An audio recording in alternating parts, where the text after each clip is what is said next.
অনেক দিন ধরেই ঠেলা গাড়িতে যে ভুট্টাগুলো বিক্রি হয়, কয়লার আছে, খেতে ইচ্ছা করছিল। এখানে কোথায় পাবো, তাই অগত্যা বাড়িতেই নিয়ে আসলাম, দিয়ে মাকে দিয়ে পোড়ালাম। গ্যাসেই হলো, কয়লা আর কোথায় পাবো।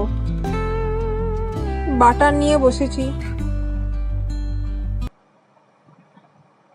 Amazing!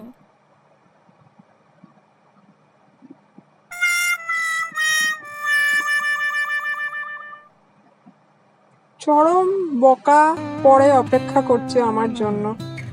এই কালো গুঁড়োগুলো যখনই দেখবে মা, তখনই চিৎকার শুরু হবে। আর মাথা মোটা হলে আর কি করব, মানে খাওয়ার জন্য আর তর সইতে পারছি না।